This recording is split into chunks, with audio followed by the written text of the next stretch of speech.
everyone, Charles Watts here, the Arsenal correspondent at Goal, joining you from the Emirates. Arsenal having beaten PSV here 1-0 tonight. Yes, I know you're watching this on Friday, not on Thursday after the game, but I thought I'd get the video done today because, well, on Friday I'm off and I'm chasing my kids around Legoland because it's the joys of half term. So yeah, I thought I'd record it here and yeah, I'll go through what I thought of the match, player ratings, what Mikel Arteta had to say, and obviously look ahead to a little bit to that game against Southampton at the weekend. So job done here for Arsenal tonight. It was a pretty convincing performance, but it wasn't a convincing scoreline, only 1-0 despite dominating basically for the entire game. I've got the stats here. Arsenal 25 shots, 16 in the second half. PSV just had 4, only 1 shot on target. Yet all that separated the two sides was Granit Xhaka's goal 20 minutes from time. Lovely goal from Xhaka, whose redemption story continues. It gets better by the week.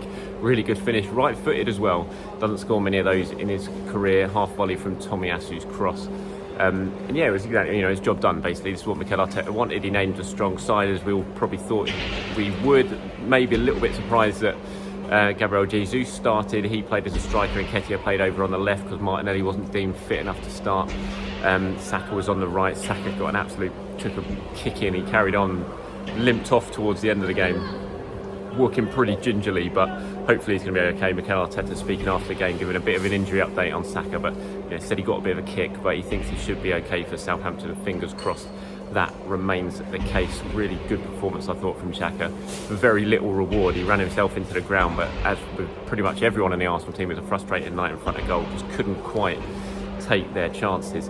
And it did start to get a little bit nervy with, if it was a draw, would have ended 0-0, then Arsenal would have had to go to PSV next week and make sure they avoided defeat, because a defeat there, if there was a draw tonight, would have meant that PSV would have been top of the group with 1 game to go, and you don't want that. So really big goal from Granit Xhaka with 20 minutes to go, and you could tell how happy Mikel Arteta was speaking to him in his press conference after the game. He knew how important it was to get the win, and he admitted they need to score more goals, because this is, I think it's 3 1-0 wins in a row now. You got the win at Leeds, you got the win in Bodo, and you got the win here, 3 in a row. Arsenal were pretty free scoring at the start of the season, not quite so much now. The goals, they're finding goals a little bit harder to come by. They're still finding a way to win, which is obviously the important thing because they're keeping clean sheets, but you'd like to see them score a little bit more goals.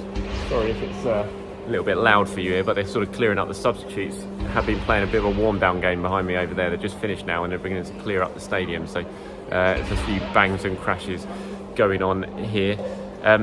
Mikel speaking in a press conference afterwards, Mikel, very happy with what his side produced. They certainly played well, although it was only 1-0. It was a good performance on the whole from Arsenal. I thought Tomiyasu was fantastic. It was a big night for Kodo Gakpo here. Lots of eyes on him, given how close he was to move into the Premier League in the summer, how many clubs he was linked with, including Arsenal. This was a big night for him. There was going to be a lot of eyes on him, but he was marked out of the game by Tomiyasu. I thought played really, really well. For Granit Xhaka obviously played well, popped up with a goal as well. Saka played well, Jesus played well. There was lots of good performances. This should have been a game Arsenal won 3 or 4-0. I was disappointed with PSV, I have to say. I didn't, considering the amount of goals they've scored this season, I thought they were going to come here and give Arsenal a real game, but they just, only 4 shots in the 90 minutes, 1 on target. It just didn't they weren't really what I expected from them. I'm sure they'll be much, much tougher in Holland next week. And maybe the tactic here was just to play for a draw, because they knew if they did that, then a win over in Holland would be enough to, you would think, win the group. But it backfired really, because it's a bit of a risky tactic coming here and trying to play for a 0-0 draw, because with this Arsenal team, they've got goals from all over the pitch at the moment. And, ultimately, if you manage to keep Saka out, keep Jesus out, keep Martinelli out when he came on in the second half, there's still players like Granit Xhaka who can pop up the goal, which he did. And yeah, deserving win here for Arsenal. And it's 8 wins in a row in all competitions now. Just that 1 defeat every game this season, bar that game at Old Trafford, has ended in an Arsenal victory. Incredible, really. 10 wins from 11. Just playing so well in all competitions. Top of the Premier League, top of the Europa League group. Can't ask for much more than that, really, can you? So player ratings for today. Matt Turner in goal only had 1 shot to make in the second half from Xavi Simons, who I thought was PSV's best player. Sharp stop, good stop by Turner, but didn't have much to do at all. I'll give Turner a 7. Tomiyasu, like I said, I thought was excellent. I'd actually probably give Tomiyasu my man of the match, just because he had the job of keeping the danger man quiet, and he did it so well. Playing at right back instead of left back where he has played the last couple of games. But it doesn't really matter where you play Tomiyasu, you know what sort of performance you're going to get from him. Dependable, strong, really difficult to beat, and he barely gave Gakpo a sniff through the entire game. So he gets 8 for me. Gabriel and Rob Holding, cruise control for them. I thought Rob Holding, actually, I thought he had a good game, Rob Holding. He's had a really good Europa League campaign so far. I gave Holding an 8 and I gave Gabriel a 7. Gabriel was absolute cruise control. But I thought Holding, when you look at his stats in the game as well, which I can kind of bring up here, it was a really strong defensive performance, I thought, from him, and he was very good on the ball as well. Game possession the most times, most interceptions. He was good on the ball. He rarely gave it away. So credit to Holding, who's had a very good Europa League campaign, as you would expect. He gets an 8. Gabriel 7. Tierney, I gave a 7 as well. Worked hard all night. Kieran Tierney got up and down the left flank really well. Stayed on for the 90 minutes, and Tomiyasu got hooked with about 20 minutes to go, which makes me think we're probably going to see Tomiyasu at left back against Southampton at the weekend, but that's just a hunch, no more than that. So Tierney gets a 7. In midfield, Sambi played all right, did what he usually does, kept the ball moving. I think he had more passes than anyone else in the final third. I gave him a 7. Vieira, a couple of really nice touches, one wicked ball in the first half, which nearly led to a goal, not quite. Showed his quality when he was on the ball. I didn't quite get on it enough to really influence the game. I gave Vieira a 7. Granit Xhaka gets an 8. Typical Xhaka performance this season, also pops up with a vital goal, so he gets an 8 for me. And then up front, Saka worked hard with no reward and stayed on for pretty much the whole game. By the time he went off, he was really struggling. You could see he was limping, he was walking very gingerly. But like I said in the press conference afterwards, Mikel Arteta did give a bit of an update on Saka, and fingers crossed he should be all right for Southampton. And give him a 7. Jesus, just constant menace in and around the penalty area. He didn't score, but played really, really well. I gave him an 8. And Eddie Nketiah, again, another player who worked really hard with very, very little reward. I think he had 5 shots, maybe 6 shots in the game to score. I give him a 7. I have no idea what these noises are that are ringing around the stadium. I've not heard of them before. There was a bit of an aggro after the game, actually, between the two sets of fans. PSV fans were ripping up seats and throwing up the Arsenal fans. Arsenal fans were throwing a few objects back, like plastic bottles, that sort of thing. PSV fans also threw a flare, which fortunately missed the Arsenal fans and landed on the side of the pitch. But I can see it here, there is a little bit of damage to the way end, not surprising. They definitely pulled out a few of those chairs, but hopefully we're not going to hit.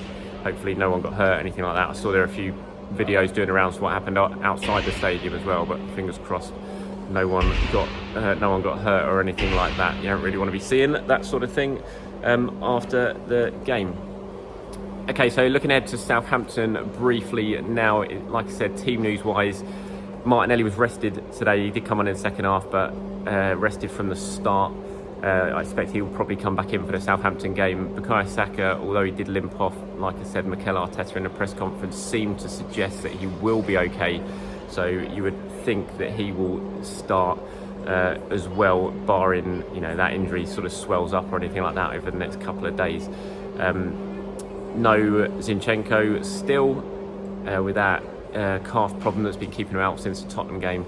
Basically long-term absentees. Smith Rowe, El Neni, they're still out.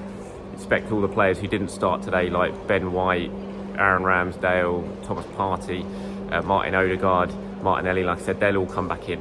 And fingers crossed they can get the job done. Mikel Arteta in his press conference spoke a lot about, he was asked about Bukayo Saka, basically because of the way he came off and how, the fact he looked injured. He started again. He started pretty much every single game barring 2 this season. He was asked about that. Is there a danger of overplaying him? And Mikel Arteta doubled down on it, really. Said, look, he wants all his players to be ruthless. He doesn't want to, if they want to be very, very top players and score 50 goals in a season, they have to play 70 games. That's what the top players do nowadays, which I'm sure will generate quite a bit of debate. I'm sure sports scientists will have 1 or 2 things to say about that, especially with players when you're talking to players like Saka's age, who are only young and still potentially growing. But Mikel Arteta says he wants his players to be ruthless. He doesn't want to give them an excuse to basically say they don't want to play a game. He wants them knocking on the door saying they want to play, they want to win every single game, and that's why he's playing Bukayo Saka at the moment. It's why he's playing Gabriel Martinelli constantly at the moment, and it doesn't appear anyway that is going to change too much. I think there is definitely a plan when it comes to Arteta and how he's rotating things for these games. I think, you know, it seems like one of the games in Europa League, Xhaka will start, then he won't start the next game. One of the games, Gabriel will start centre-back, then he won't start the next game. So there is clearly a plan. I think the fact that I don't think Saka would have played today if Martinelli hadn't been ill and feeling under the weather. I think Martinelli would have probably played and Saka would have been given the night off today. But Martinelli's illness probably sort of superseded that, and that's why he started today. But fully expect them both to start against Southampton on Sunday, barring any sort of flare-up from those injuries. All right, that's it from me. Thank you very much for watching, everyone. Please do have a very good day. And yeah, I'll hopefully be back tomorrow to really sort of look ahead to that Southampton game, give it a little bit more of a preview, give my predicted 11, that sort of thing. So have a good day. I'll speak to you soon.